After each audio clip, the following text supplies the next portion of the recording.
Hi friends, நான் சுமிதா. நீங்க எப்படி இருக்கீங்க? நான் ரொம்ப நல்லா இருக்கேன். இன்னைக்கு நம்ம கருப்பு உளுந்து வச்சு இட்லி தோசைக்கெல்லாம் ஒரு சூப்பரான சைட் டிஷ் ரெசிபி தான் பார்க்க போறோம்.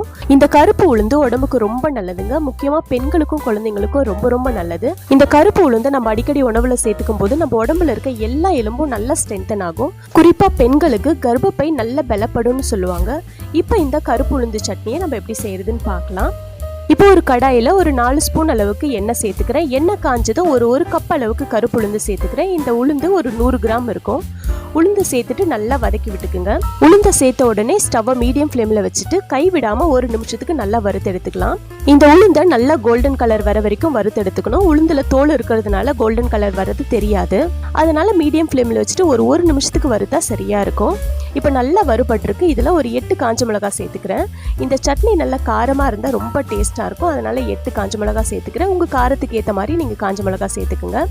காஞ்ச மிளகாய் சேர்த்துட்டு ஒரு அரை நிமிஷத்துக்கு நல்லா வறுத்து எடுத்துக்கலாம். இப்போ நல்லா வறுபட்டிருக்கு. இதில் ஒரு 1.5 இன்ச் அளவுக்கு இஞ்சியை கட் பண்ணி சேர்த்துக்கிறேன். ஒரு 10 பல்லு பூண்டை தோல் உரிச்சிட்டு சேர்த்துக்கிறேன். சேர்த்துட்டு நல்லா வறுத்து எடுத்துக்கலாம். இஞ்சியும் பூண்டும் நல்லா வதங்கட்டும், அந்த அளவுக்கு வறுத்து எடுத்துக்கலாம்.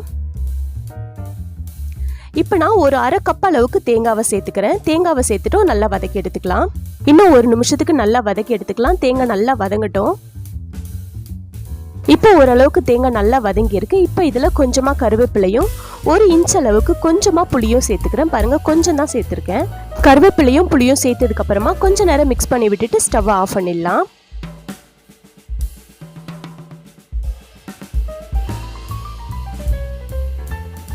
இப்போ நம்ம சட்னிக்கு வதக்கி எடுத்த தேங்காய் உளுந்து எல்லாம் நல்லா ஆறி இருக்கு. இப்போ இதை மிக்ஸி ஜாருக்கு மாற்றிட்டு தண்ணி சேர்க்காம கொஞ்சம் நேரத்துக்கு நல்லா அரைச்சிட்டு வந்துடலாம். இப்போ இந்த அளவுக்கு அரைச்சி எடுத்ததுக்கு அப்புறமா கொஞ்சம் கொஞ்சமாக தண்ணி சேர்த்துட்டு நல்லா சட்னி பதத்துக்கு அரைச்சி எடுத்துக்கலாம். பாருங்க, இந்த அளவுக்கு நான் அரைச்சி எடுத்துட்டு வந்திருக்கேன். இப்போ நம்ம சட்னி ரெடி ஆயிடுச்சு. இப்போ இந்த சட்னியை தாளிச்சு எடுத்துக்கலாம். ஒரு 2 ஸ்பூன் எண்ணெயில் கடுகு கருவேப்பிலை மட்டும் போட்டு தாளிச்சு எடுத்திருக்கேன். இந்த தாளிப்பை சட்னியில் சேர்த்துக்கலாம். அவ்வளோதாங்க, ரொம்ப ஹெல்த்தியான கருப்புளுந்து சட்னி சூப்பராக ரெடி ஆயிடுச்சு. இந்த சட்னி இட்லி தோசைக்கு தொட்டு சாப்பிட ரொம்ப டேஸ்ட்டாக இருக்குங்க. கண்டிப்பாக நீங்களும் ஒரு வாட்டி இந்த மாதிரி ட்ரை பண்ணி பாருங்கள். இந்த கருப்புளுந்து சட்னி ரெசிபி உங்களுக்கு பிடிச்சிருந்ததுன்னா உங்கள் ஃபேமிலி ஃப்ரெண்ட்ஸ்க்கும் இந்த வீடியோவை நிறைய ஷேர் பண்ணி விடுங்க. அப்புறம் நம்ம சேனலை சப்ஸ்கிரைப் பண்ணி சப்போர்ட் பண்ணிட்டு இருக்க எல்லா ஃப்ரெண்ட்ஸ்க்கும் ரொம்ப தேங்க்ஸ்.